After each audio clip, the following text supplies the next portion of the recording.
que ce monsieur est un affabulateur. Je le dis pourquoi. Parce que ce monsieur qui est c'est un touriste, enfin comme je le disais, c'est un touriste en Côte d'Ivoire. Et c'est pourquoi j'avais parlé du système de santé, il n'a pas réagi. J'ai dit monsieur Kokora qui a été formé par l'INFAS, qui est allé aux États-Unis. Et puis avant chaque élection, on lui paye le billet pour venir expliquer aux Ivoiriens que tout va bien. C'est-à-dire qu'il a cité toutes les infrastructures de santé construites par M. Ouattara, mais il ne travaille d'aucune autre. Il préfère faire un dossier aux États-Unis.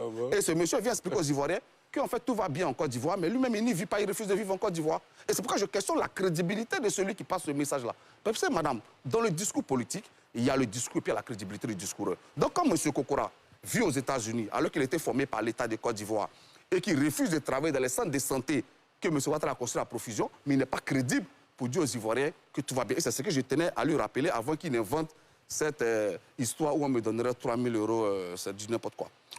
Autre chose que monsieur...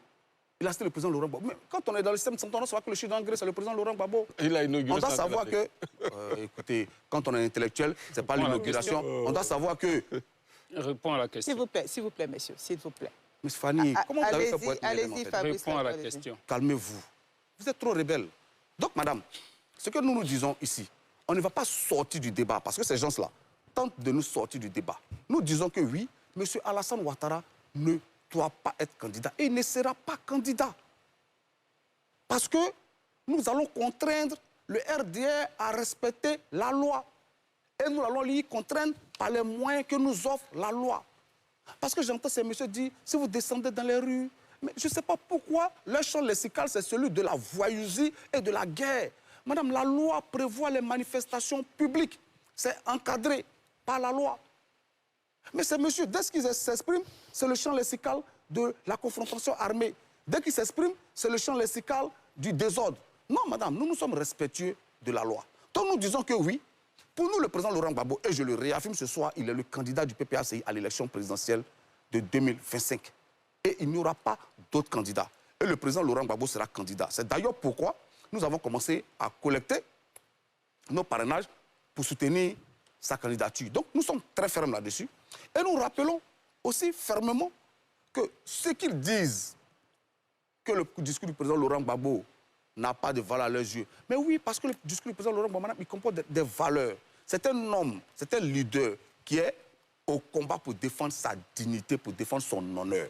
Mais eux, ils ne le comprennent pas parce qu'ils n'ont pas le sens de l'honneur. Ils ne le comprennent pas parce qu'ils n'ont pas le sens de la dignité. Parce qu'ils sont dans une vision matérialiste du monde où les soutiens s'achètent, où c'est des enveloppes qu'on fait circuler, où on lui paye son billet pour venir à Abidjan. Donc, ils ne comprennent pas qu'un homme puisse aller au combat pour défendre son nom, pour défendre le nom qu'il lègue à ses enfants, pour défendre l'histoire qu'il lègue à ses partisans. Et c'est pourquoi il n'arrive pas à saisir la pertinence du combat que le président Laurent Gbagbo dit mener. Il ne dit pas que je vais me battre parce que mon rêve absolu, c'est d'être président. Il dit que je vais me battre pour mon honneur et pour la Côte d'Ivoire. Parce que oui, ce monsieur, il a un honneur.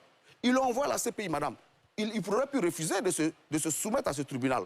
Il y a des détenus à la CPI qui ont refusé de se soumettre au tribunal. Il a répondu à la madame la juge, je suis là, et que le procès se tienne, nous irons jusqu'au bout. Mais il était dans la même démarche de défendre son honneur. Mais il a fini par gagner son procès et il était réhabilité.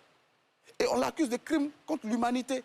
Il gagne son procès et on nous ramène à Abidjan et on nous dit la BCAO. On l'a rappelé, la BCAO n'a rien perdu.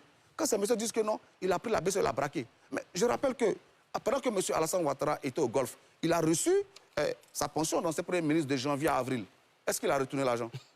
Je vous mets au défi de prouver que pendant qu'il était au Golfe, contestant Laurent Gbagbo, il a reçu sa pension, c'était un droit d'ancien Premier ministre dans son compte bancaire. Il n'a pas retourné l'argent. Le juge, madame, qui a jugé le président Laurent Gbagbo pour le prétendu braquage de la BCAO qu'il a condamné. Mais ce juge-là, demandez-lui qui lui a payé son salaire de janvier à avril.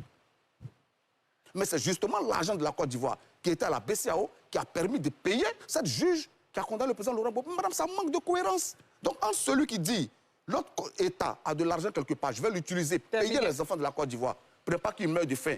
Et celui qui dit embargo sur les médicaments et tout, c'est celui qui a pris l'argent de la Côte d'Ivoire pour permettre aux Ivoiriens de vivre qui n'auraient pas de la dignité.